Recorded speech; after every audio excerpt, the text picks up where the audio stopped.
Muy bien, pues un placer saludarlos. Muchas gracias por acompañarnos en esta sesión matutina de sábado, donde hablamos justamente del diplomado en didáctica de las matemáticas. Nos da mucho gusto que nos acompañen.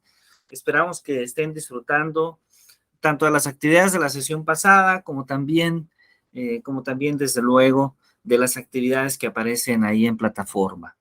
El día de hoy vamos a continuar. La sesión pasada estuvimos hablando de los números poligonales, estuvimos hablando de algunas maneras diferentes de representar a estos números y, bueno, si ustedes me permiten, voy a utilizar una presentación para continuar el día de hoy, dialogando un poquito, ya no sobre estos números que tuvimos la oportunidad de dialogar la sesión pasada, pero sí sobre otra propuesta, sobre otro enfoque, sobre otra manera, podríamos decir, de ver justamente el conocimiento matemático o el pensamiento matemático.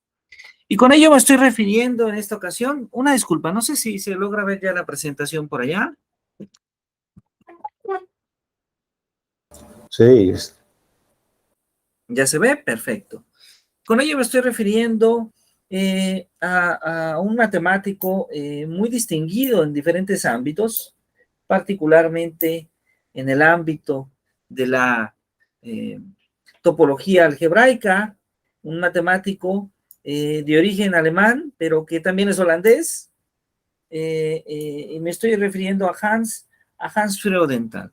Hans Freudenthal, quien realizó diversos estudios en combinatoria, en topología algebraica, en análisis matemático, pero que en los últimos años se hizo un cuestionamiento interesante sobre cómo es que se lleva a cabo el proceso de aprendizaje o la construcción misma del conocimiento matemático en la escuela. Y escribió un texto que llamamos Fenomenología Didáctica de las Estructuras Matemáticas. Este texto que aparece ahí y que en su momento se convirtió en un texto controversial, ya que en la época en que Freudenthal presenta este trabajo, ya se había o se estaba en este proceso de arraigarse con mayor fuerza, por una parte, la propuesta estructurista de Jeremy Brunner, asumiendo la idea de que el conocimiento matemático se va construyendo a través de formar una estructura cognitiva, y también, de manera muy semejante a la de Brunner, la propuesta en práctica de la epistemología en las matemáticas de Jean Piaget.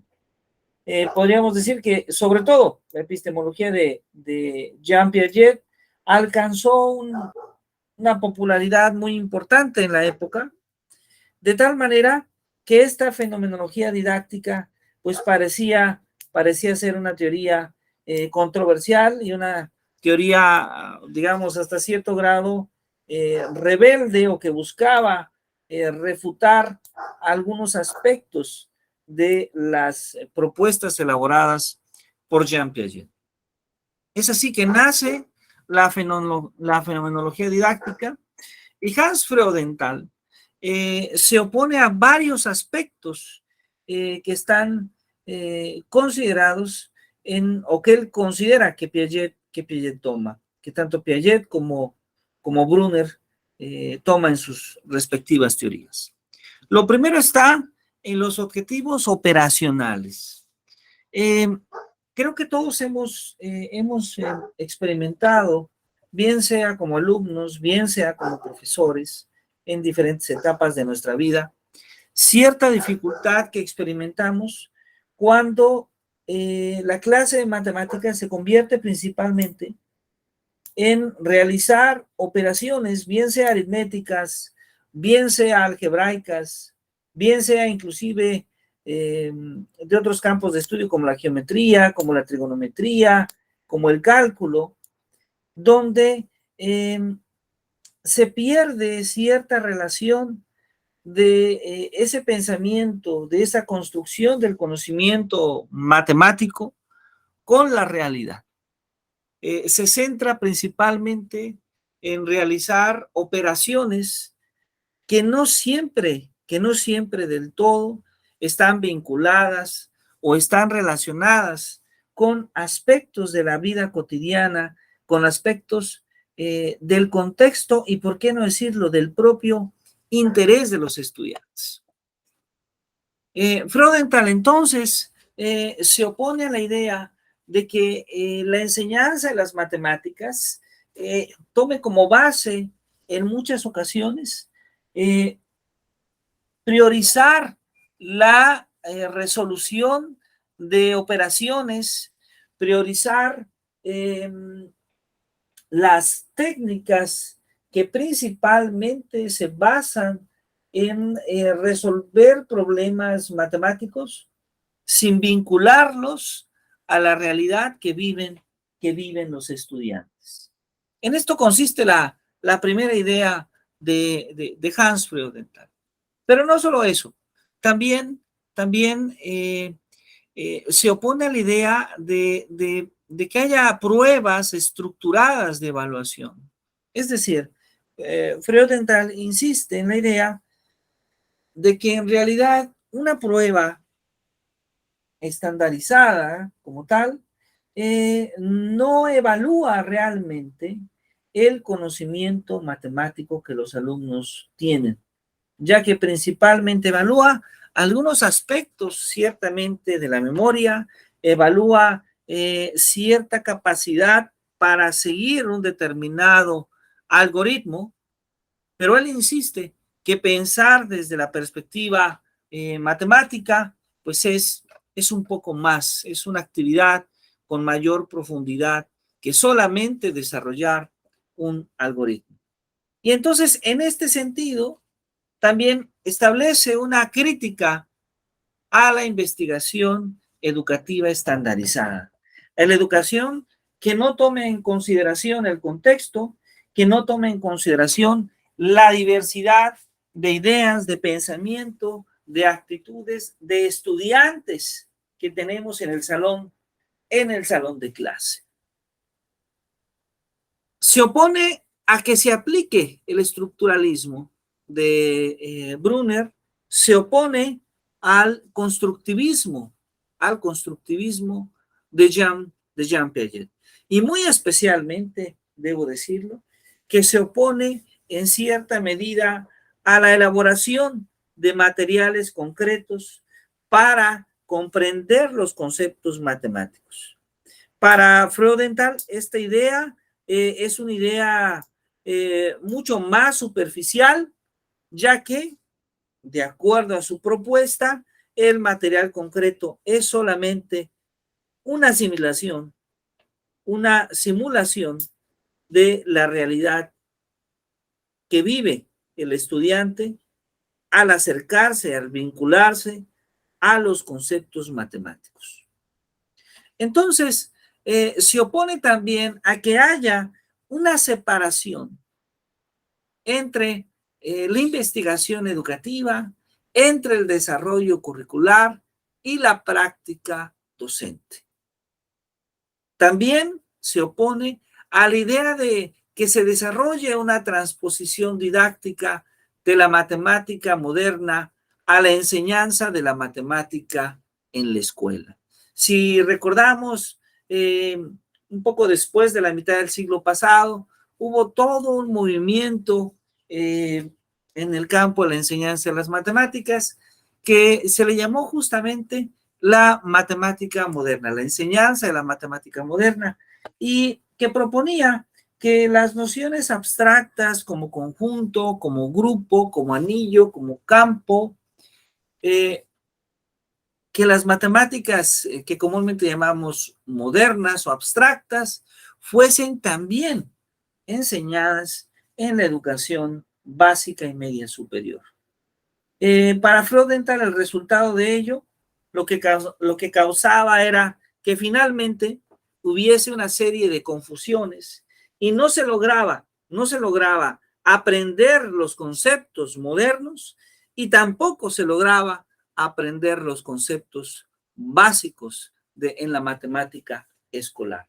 En este sentido, él estaba opuesto a la idea de que se pudiese desarrollar una didáctica de la matemática moderna en la educación básica y media superior. De hecho, todavía si vamos a algunas librerías, sobre todo librerías que tengan textos antiguos, podemos encontrar diferentes textos que en su momento se desarrollaron para poder hablar de teoría de grupos, de teoría de anillos, de teoría de campos, de estructuras de conjuntos numéricos, de lógica, para poder discutir de estos temas en la enseñanza básica.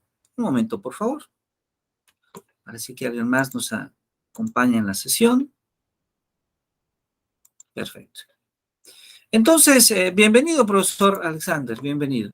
Entonces, Freudenthal se opone a todas estas perspectivas que ya eran existentes en su época, y lo que él propone es un método que vamos a llamar la fenomenología didáctica.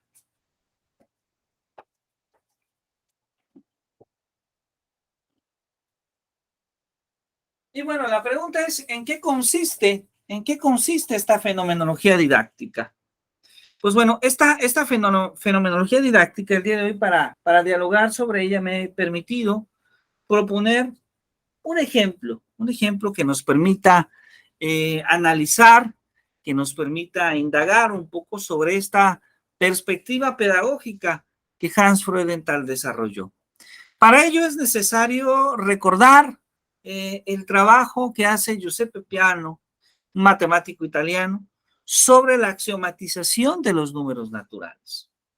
Es algo muy interesante, porque empezamos a conocer los números naturales en el siglo XVIII, pese a que el concepto de número natural, el concepto, por ejemplo, que proviene desde el conteo, desde cuando somos niños y nosotros empezamos a contar, ya estamos utilizando los números naturales.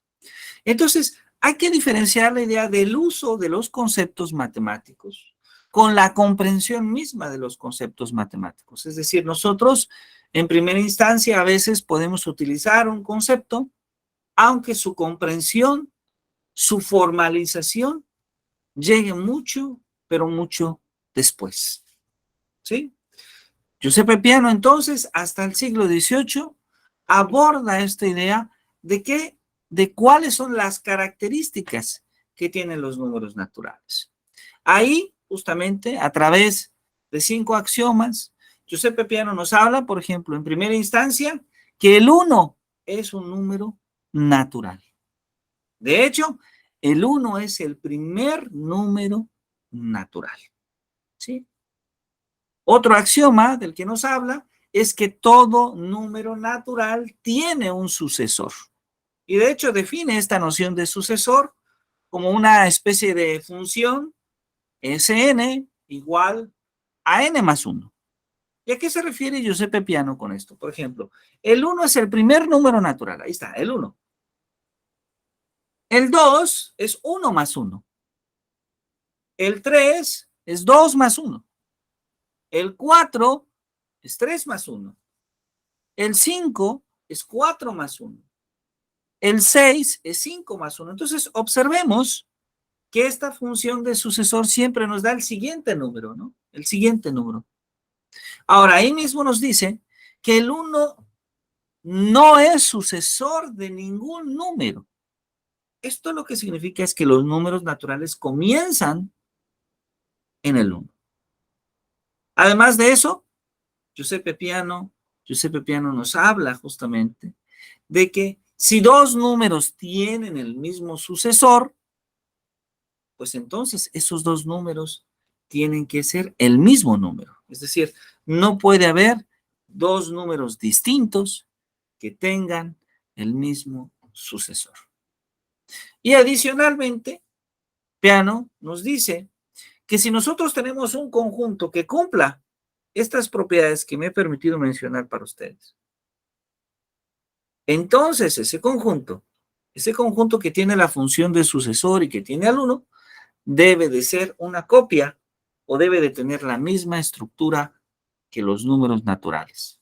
Este último axioma le llamamos el axioma justamente de inducción. Es decir, si una propiedad se cumple para una gran cantidad de números naturales, se puede probar entonces que esa propiedad se cumple para todos los demás números naturales. Entonces, Peano a través de esta axiomatización de los números naturales nos permite entender cómo se comportan, entender cómo se lleva a cabo el proceso de construcción de los números naturales. Y sabemos, por ejemplo, que Jean Piaget va a establecer en los años 60 las bases de cómo se va apropiando el concepto de número en los niños. ¿Sí? Nos va hablando de estas etapas que vive el niño en la formación preescolar, después en la formación primaria, donde va adquiriendo este concepto. Y uno de los aspectos sustantivos, uno de los aspectos interesantes que Piaget se propone en ese estudio es que en primera instancia el niño recuerda, el niño usa la memoria para finalmente asociar el significado del símbolo con el valor del número. Si el niño cuando es muy pequeño, cuando ingresa a preescolar, primero o segundo año, que empieza a contar los primeros 10 números naturales, pues lo que está haciendo es recordando, pero después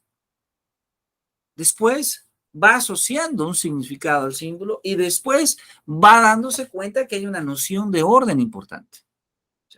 Después del 1 va el 2, después del 2 va el 3, después del 3 va el 4, después del 4 va el 5, etc. Muy bien. En este sentido, el día de hoy, en este ejemplo que me gustaría compartir con ustedes sobre la fenomenología didáctica de Hans Freudenthal, quisiera basarme en un trabajo que escribieron 3 autoras, Silvia Bernardis, Liliana Nitti y Sara Scaglia. ¿Sí? Ellas son profesoras de matemáticas, son investigadoras en la enseñanza de las matemáticas en la educación básica en Argentina, justamente. Muy bien, ¿qué tenemos entonces con ello? Lo que tenemos entonces con ello, lo que sigue justamente ahora, es mencionar que Hans Freudenthal nos habla de 2 conceptos importantes.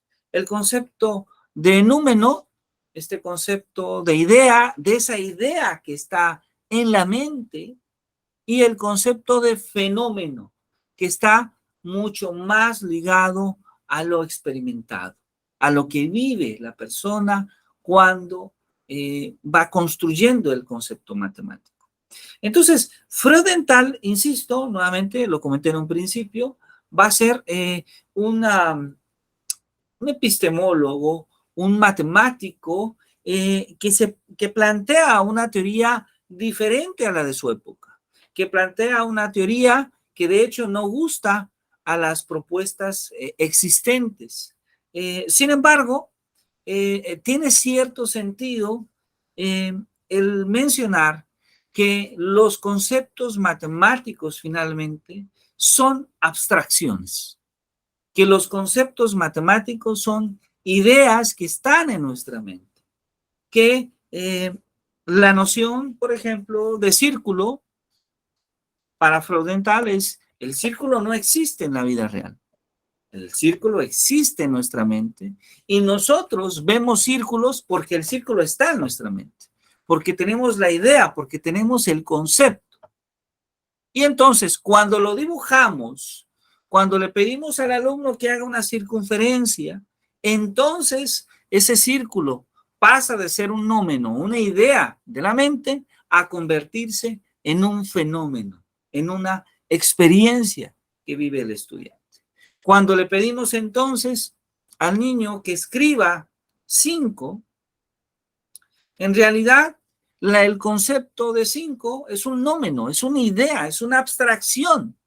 Pero cuando logra mover 5 manzanas, cuando va contando una a una cada una de estas 5 manzanas, se convierte en un fenómeno porque vive esa experiencia.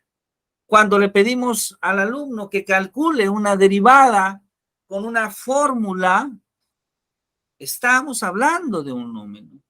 Pero cuando el alumno logra asociar ese concepto de derivada, ese cálculo que está haciendo a algo de su cotidianidad, cuando está optimizando, cuando está calculando un valor que le es importante para la resolución de un problema, entonces nuevamente está experimentando. Entonces, observemos que la postura de Freudenthal desde el punto de vista de la docencia, consiste en lograr transitar de los números a los fenómenos, de las ideas matemáticas, de las ideas abstractas a las experiencias didácticas.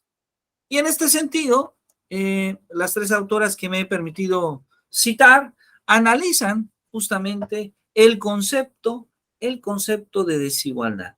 Este concepto de desigualdad que de inicio es un concepto que es un nómeno que está en la mente, ¿sí? La idea de que una cantidad es mayor o igual o mayor o menor o igual que otra cantidad, ¿sí? Y lo que se busca construir es lo que es objeto de nuestra experiencia con desigualdades. Bueno, entonces, los objetos matemáticos para Freudenthal son un nonema, pero un trozo de matemáticas puede ser experimentado como un pomenón. Es decir, los números son un fonema, pero trabajar con los números es un ponemón. Insisto nuevamente, esta noción de experiencia y de fenómeno, y Freudenthal nos habla entonces que el fenómeno es aquello que se comprende a través de la experiencia, que queremos comprender y que queremos estructurar, queremos darle un lugar, darle un significado.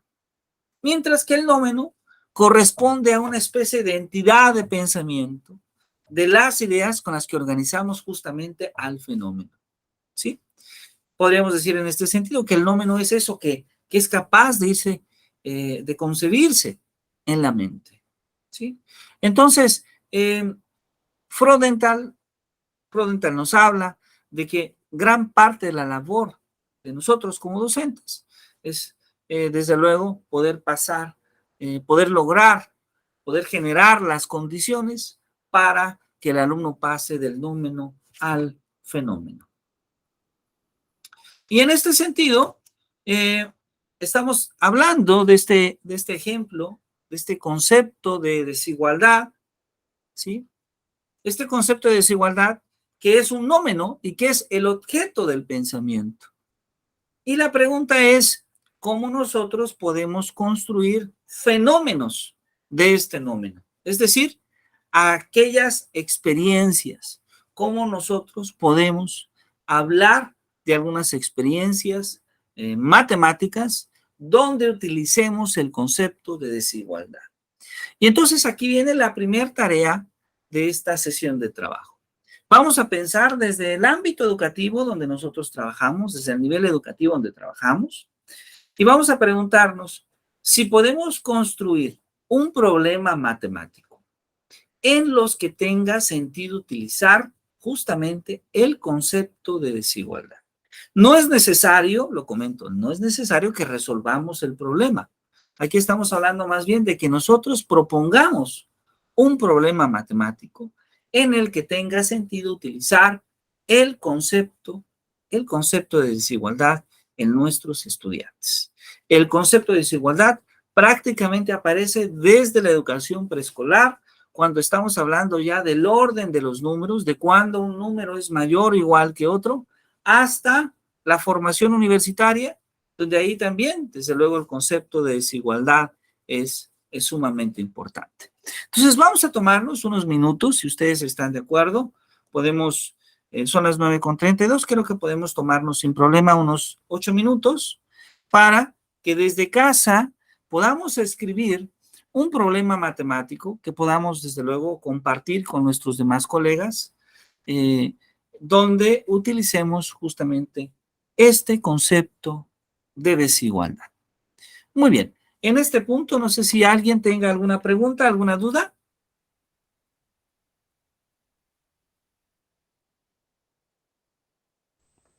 No.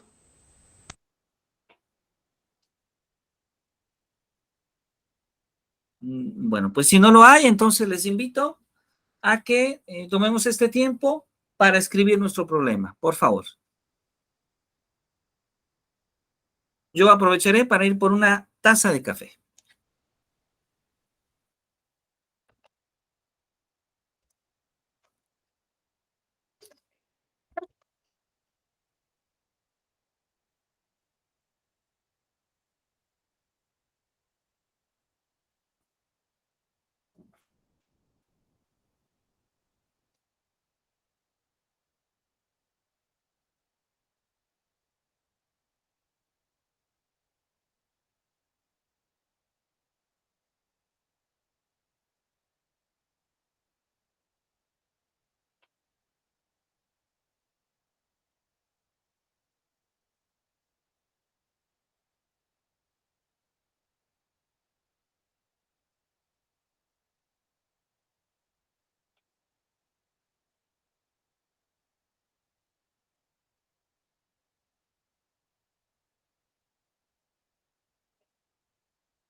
Muy bien, ya regresamos. Maestras, maestros, alguien que guste participar, que guste compartirnos justamente sus primeras propuestas, su propuesta de problema. Adelante, por favor. Si ustedes me permiten, voy a dejar de compartir pantalla para tener oportunidad de saludarnos, de escucharnos.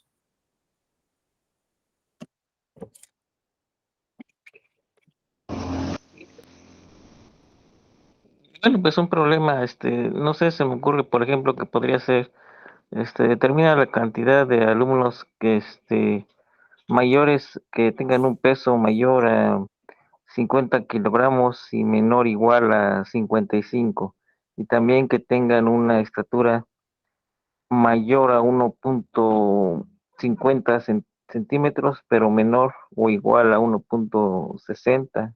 No sé, se me ocurrió ese ejemplo. Muy bien, excelente. De hecho, este sería un ejemplo muy práctico en el sentido de que si usted está de acuerdo y lo presentamos, por ejemplo, inclusive en el salón de clase, pueden los alumnos medir la altura, ¿verdad? Muy bien, excelente. Ahí se está utilizando la idea de desigualdad. Gracias, profesor Jorge. Profesor Alexander, adelante, por favor, si es tan amable.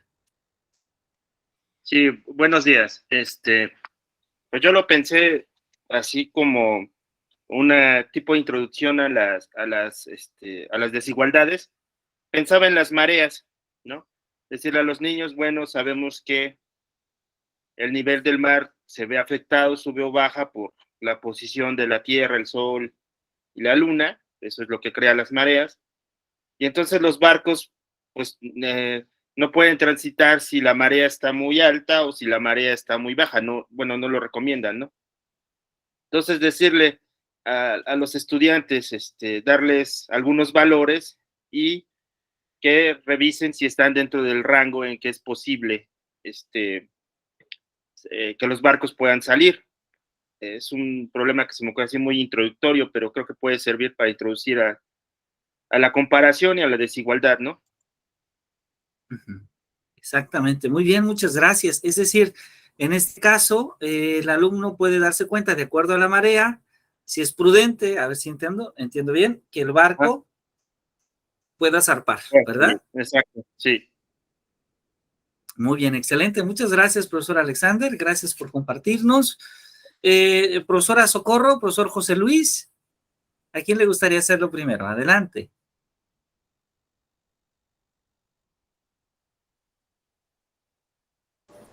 Primero las damas.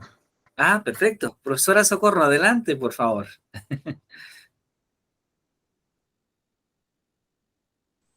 Ay, profe, pues es que hasta ahorita no se me ocurre, pero déjeme sigo pensando.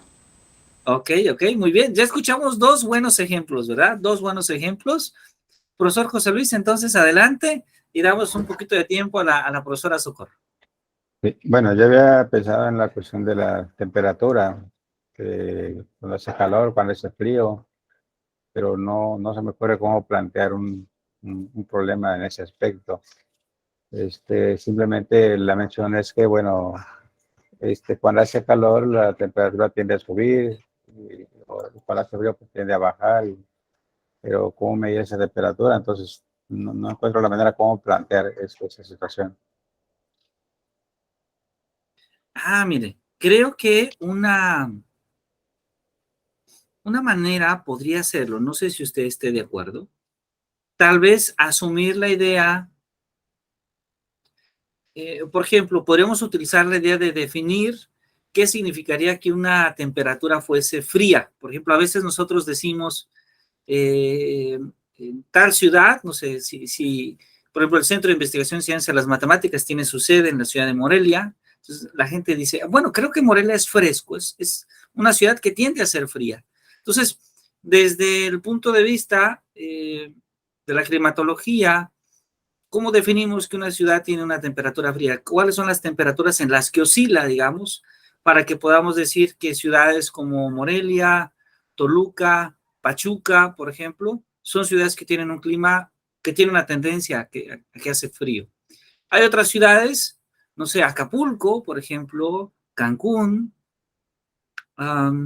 Huejutla, que tienen una tendencia a que siempre tienen temperaturas más altas, ¿no? Entonces, creo que la desigualdad se puede dar en el sentido de que estamos restringiendo que la determinada temperatura a la que puede estar una ciudad, si se aparece de cierta temperatura, por ejemplo, si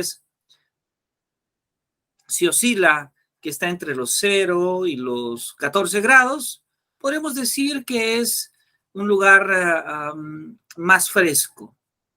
Y si oscila entre los 30 y 40 grados, por ejemplo, podemos decir que es una ciudad mucho más cálida, ¿no? Entonces, ahí ya tenemos una desigualdad. No sé, ¿qué opina el profesor José Luis?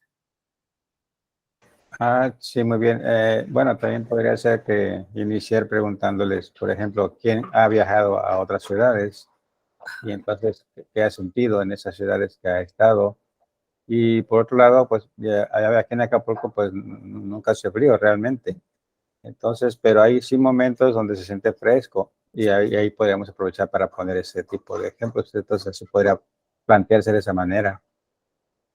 Muy bien, excelente. Muchísimas gracias, profesor José Luis. Maestra Socorro, adelante, por favor, si es tan amable. Claro que sí. Bueno, a lo mejor, bueno, yo pienso que se podría trabajar también la desigualdad, por ejemplo, en un juego. Se me ocurre de repente cuando jugamos, que ponemos a los niños a jalar la cuerda de un equipo de un lado y otro equipo del otro lado, y el centro quedaría como 0. Ajá, Ajá. Entonces, pues conforme van jalando la cuerda, podríamos ver, este, claro. eh, ajá, Se mueve a como la derecha, ajá, negativos, se mueve a la izquierda, ¿verdad? como números positivos y negativos. Ajá. Del 0 hacia un lado serían positivos, del 0 hacia el otro lado serían negativos. Y bueno, vemos cuánto van avanzando los equipos según vayan jalando la cuerda. Se me Muy ocurre eso. bien. Muchas gracias, gracias. De hecho, es muy interesante esta parte porque la cuerda puede tener ese símbolo que aparece mucho en las desigualdades ya en secundaria y preparatoria, X, ¿verdad?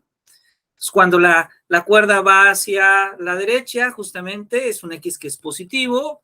Cuando la cuerda va hacia la izquierda, es un X que es negativo. Muy bien, muchas gracias. Pues les agradezco mucho a todos su participación.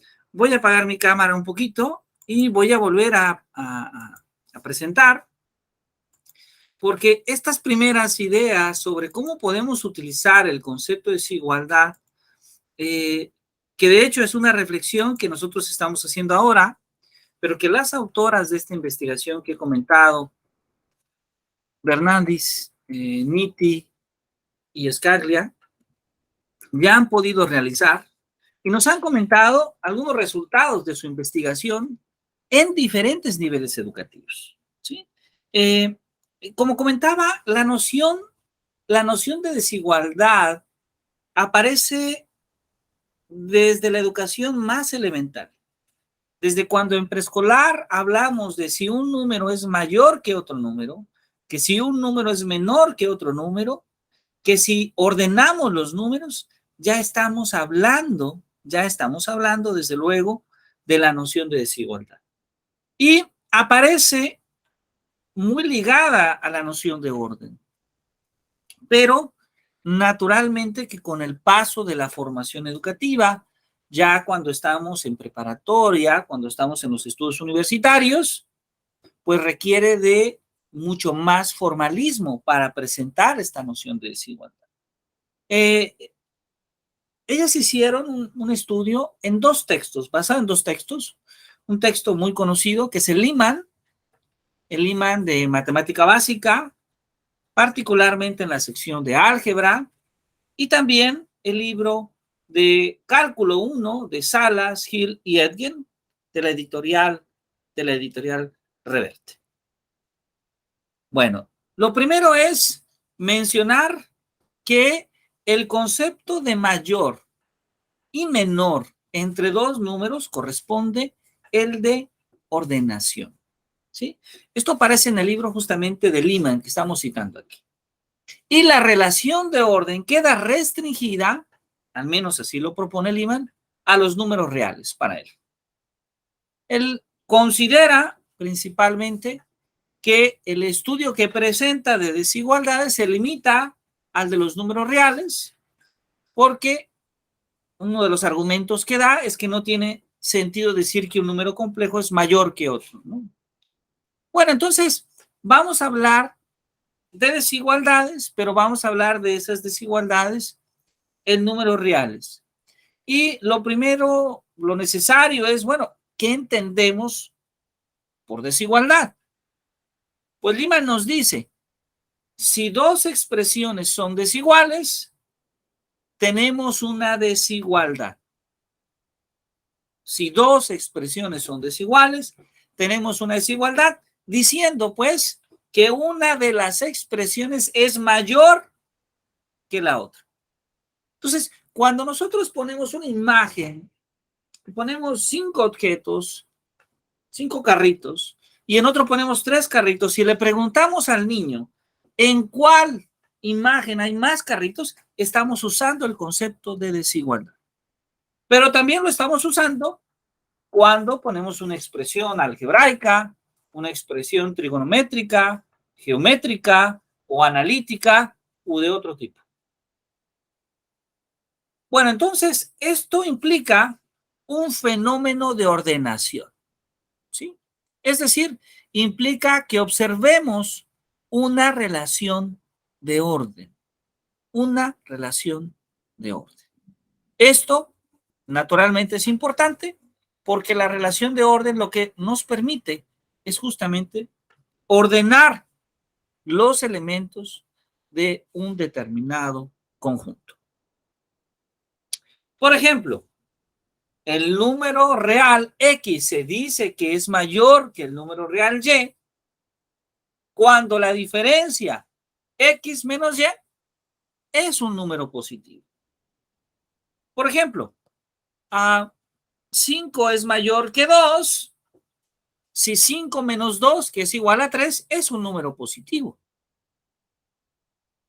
Ahora decimos que un número Y es menor que un número X cuando la diferencia de los dos es negativa. 3 es menor que 5 porque 3 menos 5 es igual a menos 2. Es un número negativo. Ahora, esto tiene que ver con la idea de definir cuándo un número es mayor que o menor que.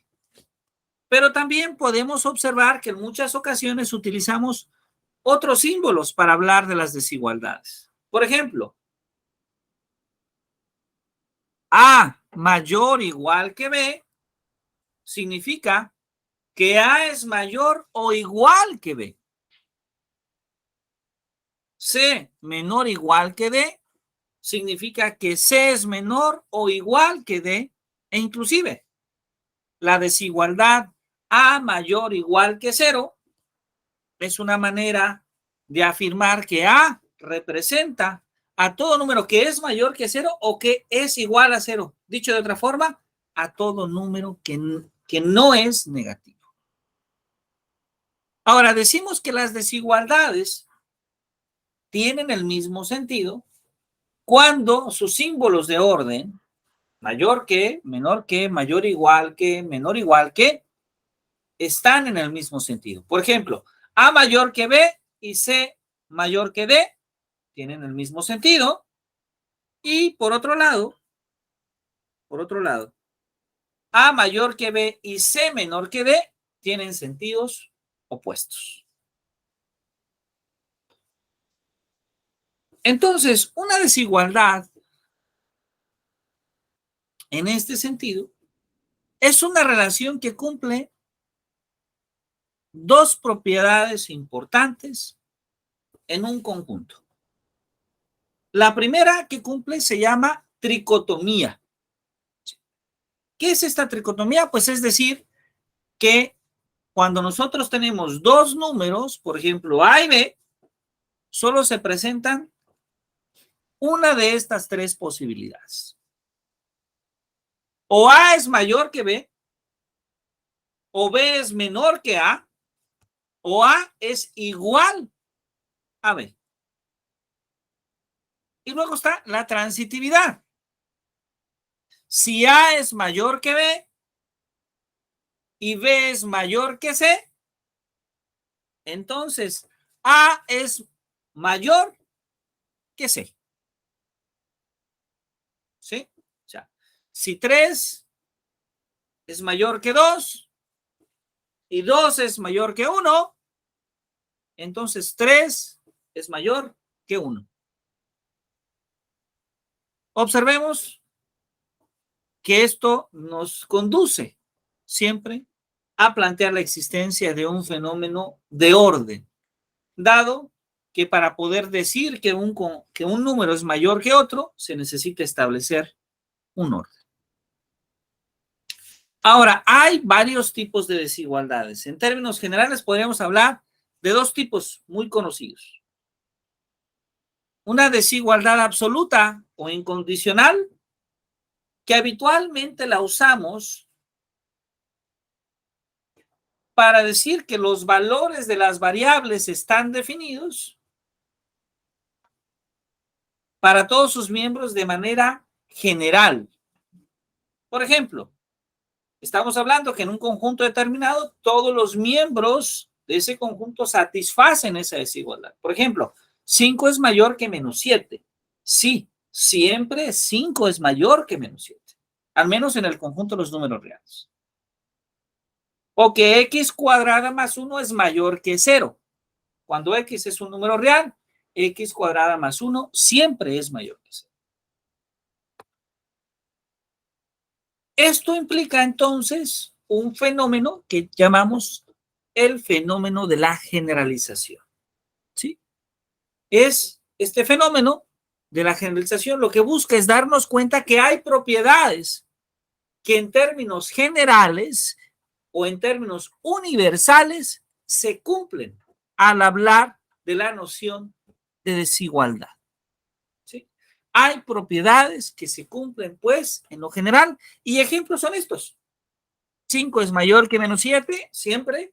X cuadrada más 1 es mayor que 0. Hablando, desde luego, en el conjunto de los números reales, siempre se cumplen. Son generales, son universales en ese sentido. Entonces, observemos que las desigualdades absolutas o incondicionales generan el fenómeno de la generalización. Ahora, también tenemos desigualdades condicionales o que comúnmente llamamos inecuaciones. Estas desigualdades tienen sentido solamente para ciertos valores de las variables. Ciertos valores de las variables que están justamente bien definidos. Por ejemplo, x menos 2 es menor que 3. X menos 2 es menor que 3. Bueno, ¿esto se cumple? Sí, sí se cumple, pero se cumple solamente cuando x es menor que 5. ¿Sí? X menos 2 es menor que 3. Es válida solamente si x es menor que 5. Entonces, observemos que hay un condicional que no se cumple en lo general, sino que más bien se cumple en lo específico. O, por ejemplo, x cuadrada mayor que 4. X cuadrada mayor que 4, que es válida solamente si x es mayor que 2 o si x es menor que menos 2. ¿Sí? Solamente si x es mayor que 2, por ejemplo, 3 al cuadrado es 9, que es mayor que 4. 4 al cuadrado es 16, que es mayor que 4. Si tomamos los negativos, menos 3 al cuadrado es 9, que es mayor que 4. Menos 4 al cuadrado es 16, que es mayor que 4. menos 5 al cuadrado es 25, que es mayor que 4. Entonces es válida solamente si x es mayor que 2 o si x es menor que menos 2. Nuevamente observemos que hay una especificación. Entonces, esto genera lo que justamente Freudenthal llama el fenómeno de la especificación, que consiste en ahora pasar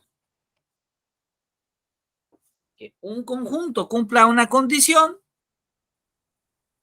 entonces solamente ciertos elementos de ese conjunto satisfacen esa condición establecida. Ese es el fenómeno de la especificación. Es decir, estas desigualdades no se cumplen para todos los valores, sino para valores específicos.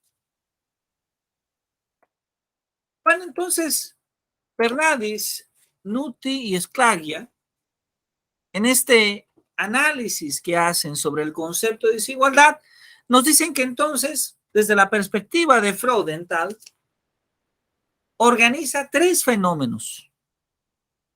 El fenómeno de la ordenación, el fenómeno de la especificación y el fenómeno de la generalización.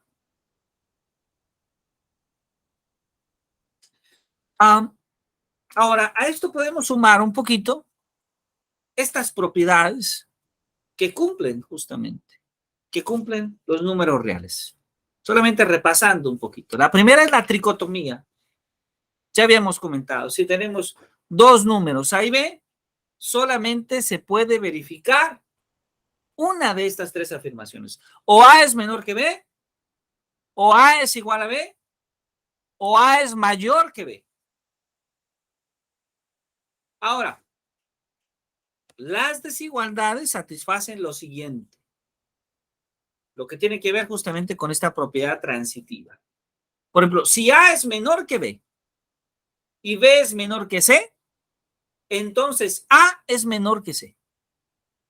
Si A es menor que B, pues entonces A más C es menor que B más C para cualquier número real. Si A es menor que B y C es menor que D, pues entonces A más C es menor que B más D. Si A es menor que B y C es mayor que 0, entonces AC es menor que BC. Si A es menor que B y C es menor que 0, entonces AC es mayor que BC. Estas últimas 5 propiedades que estamos escribiendo acá de manera general son justamente las propiedades transitivas. Y observemos que particularmente desde pequeños, aquí están escritas de manera general, pero desde pequeños vamos conociendo estas propiedades. Por ejemplo, si ponemos valores, si ponemos ciertos valores a estas expresiones, podemos darnos cuenta que se cumplen perfectamente para cualquier pareja, para cualesquiera tres números. Por ejemplo, si A fuese 4, si B fuese 5, si C fuese 6, por ejemplo, podríamos decir algo así. Si 4 es menor que 5 y 5 es menor que 6, entonces 4 es menor que 6. Después diríamos, si 4 es menor que 5 y por ambos lados sumamos 6, pues entonces 4 más 6 es menor que 5 más 6. La tercera sería algo así. Si 4 es menor que 5 y 5, perdón, si 4 es menor que 5 y 6 es menor que 7 y 6 es menor que 7, se cumple entonces que 4 más 6 es menor que 5 más 7. Después diríamos, la número 4. Si 4 es menor que 5 y C es mayor que 0, o sea, si 6 es mayor que 0, pues entonces 4 por 6 es menor que 5 por 6. Y finalmente, si 4 es menor que 5 y ahora C es negativa, supongamos que fuese menos 6, entonces 20, menos 24 es mayor que menos 30. ¿Sí? Menos 24 es un número negativo, es mayor que menos 30. ¿Sí? Entonces, estas son las propiedades de orden que estudiamos justamente, y en estas propiedades de orden, un papel fundamental, como podemos observar, lo juegan las desigualdades.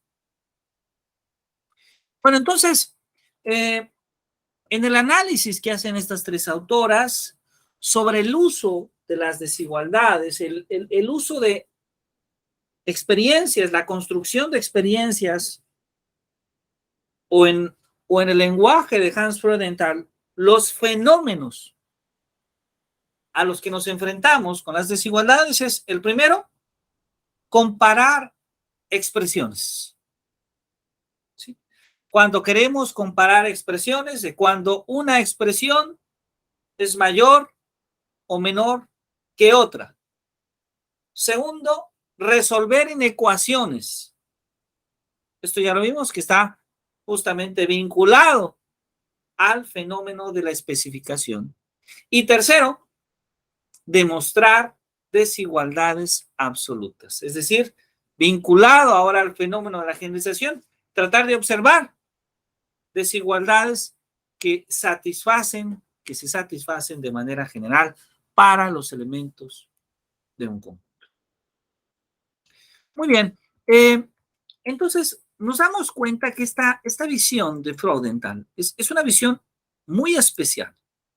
Es una visión que asume ideas que en la actualidad se han incorporado en gran medida a la práctica docente.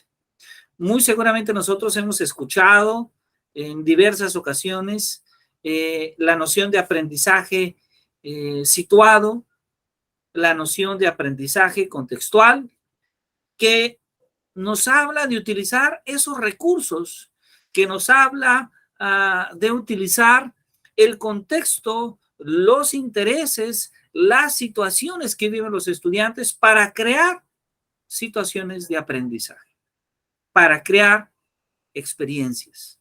Pues sí, esas nociones que parecen hoy en día nuevas o que diferentes autoridades nos dicen que son novedosas, en realidad las podemos vincular a estas ideas de Hans Freudenthal poco antes de la mitad del siglo pasado.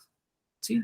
Entonces, Freudenthal hace este énfasis, pone esta atención en que las matemáticas se aprenden a través de la construcción de ideas y de cómo estas ideas finalmente se hacen reales a través de la construcción de fenómenos de experiencias. ¿Sí? Muy bien, me gustaría entonces con ello terminar esta sesión, pero dejar este espacio para saber si la maestra Socorro, el profesor Jorge, el profesor José Luis o el profesor Alexander tiene dudas o tiene preguntas sobre la presentación del día de hoy.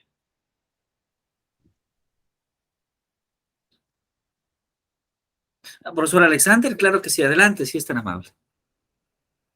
Sí, gracias. Bueno, también creo que va relacionado con algunas de las lecturas que están en la plataforma y hablaba sobre la abstracción, ¿no?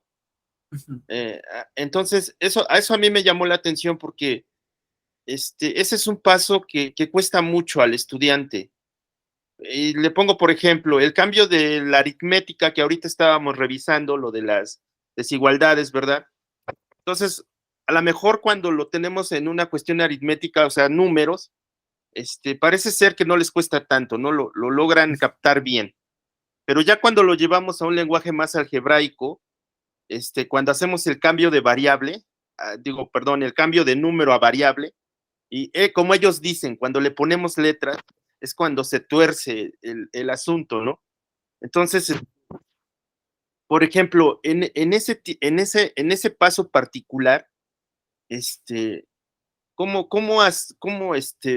sea, se me ocurre esto de la fenomenología, cómo dar ese paso, ¿no?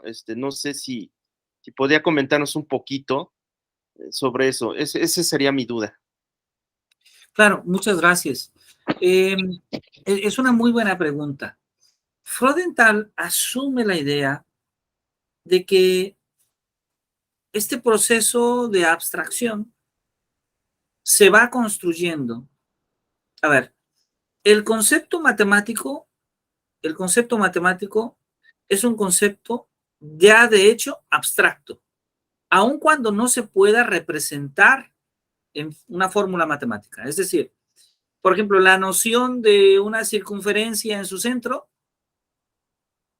en el plano, es esta noción, por ejemplo, de la fórmula canónica de la circunferencia x cuadrada más y cuadrada igual a el radio al cuadrado.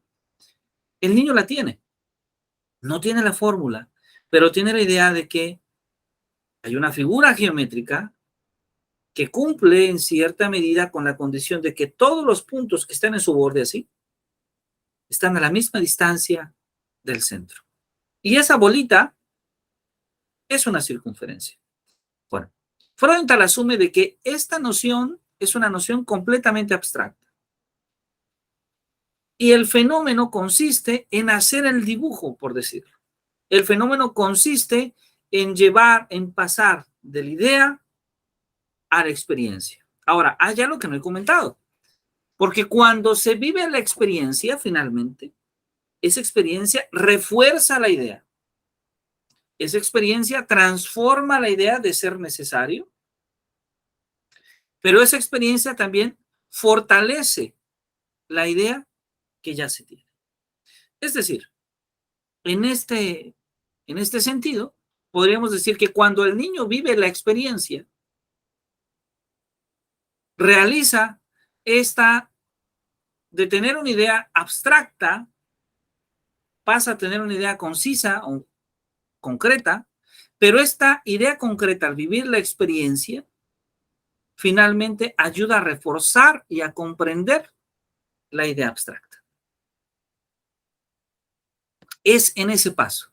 Cuando nosotros escribimos los números, por ejemplo, este último ejercicio que hicimos, que fue ponerle A igual a 4, B igual a 5, C igual a 6, estamos tratando de dar una idea concreta de una propiedad que cumplen todos los números reales.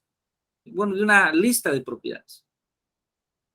Esta idea ayuda a reforzar la primera idea abstracta, si es que esa idea abstracta finalmente no se había logrado entender.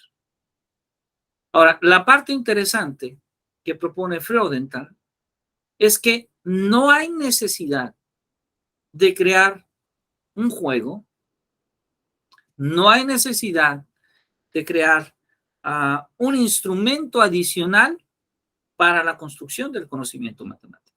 De hecho, él se opone a las ideas de utilizar otro tipo de artificios. Él asume la idea de que es la experiencia, que es la práctica, la cotidianidad, la que va ayudando a la construcción de ese conocimiento matemático. Pero esa experiencia ligada siempre a la vida real. Sí, de hecho, algunos historiadores o epistemólogos le llaman a esta teoría realismo matemático, en el sentido de decir, no pensemos únicamente en la noción de número en un abstracto, sino pensémosla desde una noción práctica, contar objetos, medir cantidades. Y de ahí va, de esas experiencias, se va reforzando la idea o el concepto. Bueno, esto es bajo la perspectiva, desde luego, de Hans Freudenthal, ¿no? Como hemos comentado, vamos a revisar y hay otras perspectivas. Nada más un comentario. A mí me parece, de hecho, me parece adecuada esta perspectiva porque yo también creo que si el niño no tiene, o bueno, en general un estudiante no tiene, digamos, no se le enseña el lenguaje de las matemáticas como es, pues esa es parte de donde vienen los conflictos. Es como enseñar el inglés o cualquier otro lenguaje, pues, no sé, no sé, con atajos, con abreviaturas, ¿no? Pues no se podría. Pero sin embargo, estaremos de acuerdo en que los programas de estudio de casi cualquier nivel educativo le piden al maestro, es que tienes que hacer lúdica la clase, y en lo lúdico se va siempre a una cuestión de juegos, ¿no? O sea, se confunde lo lúdico con el juego. O sea, enséñale con juegos, haz una lotería, y digo, no está mal, es una buena herramienta, pero finalmente, como luego les digo, pues nos enseñan a hacer las cuentas con peras, y por tonto que parezca, cuando cambiamos a manzanas, ya no sabemos luego qué hacer, ¿no? Entonces es eso, es esa parte. Sí, sí, profesor Alexander. De hecho, debo mencionarles que en la época en que Hans Freudenthal presenta esta teoría, había una gran influencia, como la hay todavía, del pensamiento de Piaget, y esta teoría va a ser en cierta medida, se va a ver como una especie de teoría rival, se va a ver como una teoría que no va a tener el éxito que Piaget había desarrollado. Maestra Socorro, adelante, por favor, si es tan amable. Profe, tengo una duda. Por ejemplo, en el plan y programa actual, bueno, más bien en el de 2017, sí se enfoca mucho en esto, ¿no? Del aprendizaje situado, de tratar de que los niños tengan una experiencia, no tanto como juego, sino como réplica de una, como de su realidad. Por ejemplo, estaba hojeando el libro de texto de segundo grado y veo que viene como mucho para que ellos manipulen, para que ellos precisamente cuenten, midan, pero como de manera muy utilizando pues material, pero a la vez, o sea, me surge la duda porque también mencionaba usted que está como este señor como en contra del uso del material concreto, pero ¿cómo podríamos llevarlo a la realidad sin el uso de ese material? Se me hace difícil.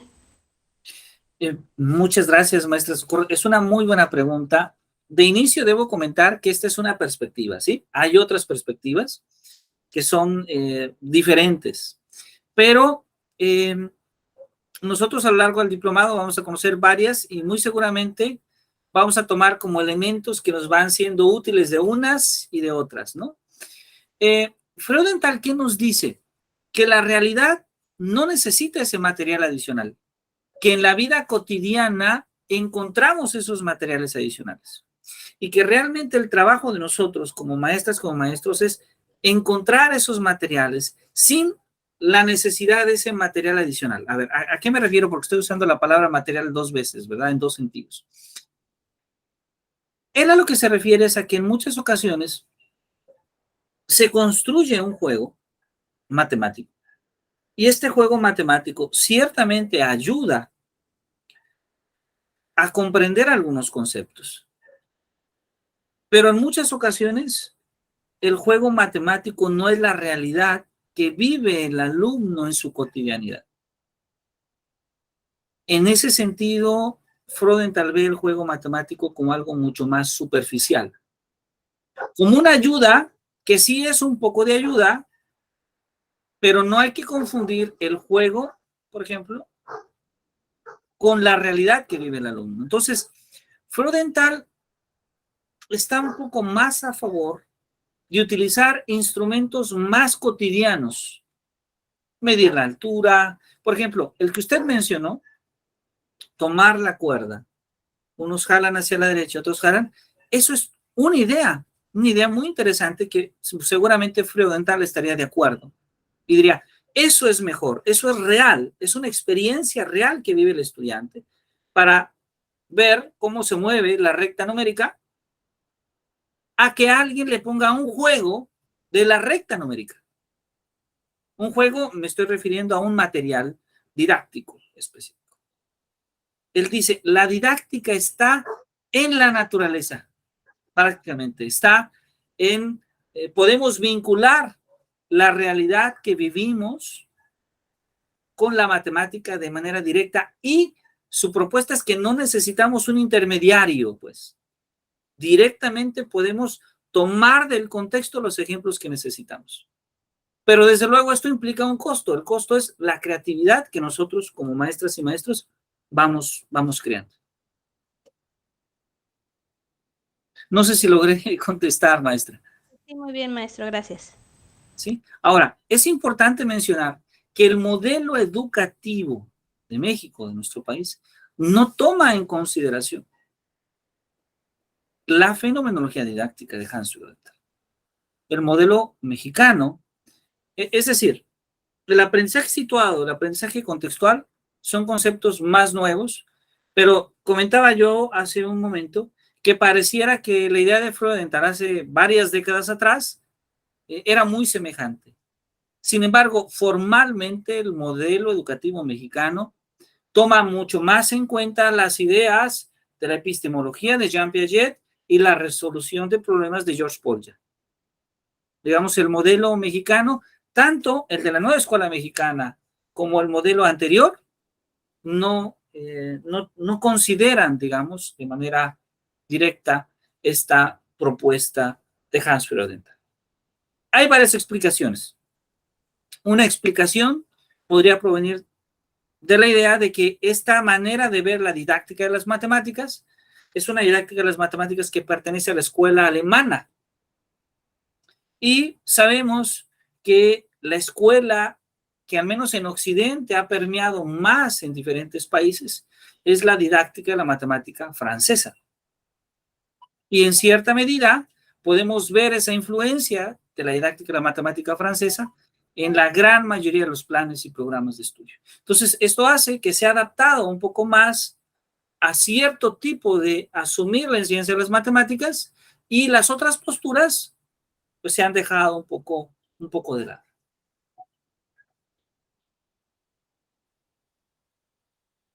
Bien. No sé si alguien tenga alguna otra duda, alguna otra pregunta.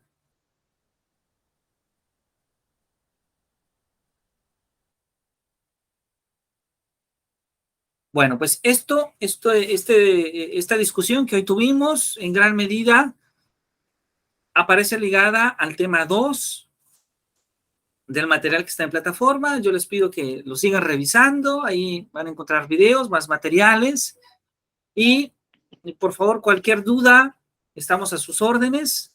Nos da muchísimo gusto saludarlos y deseamos que tengan un muy bonito fin de semana.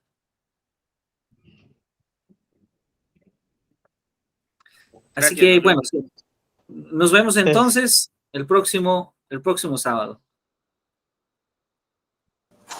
Y hasta el próximo sábado. Hasta el próximo sábado. Cuídense mucho, que tengan un muy bonito día.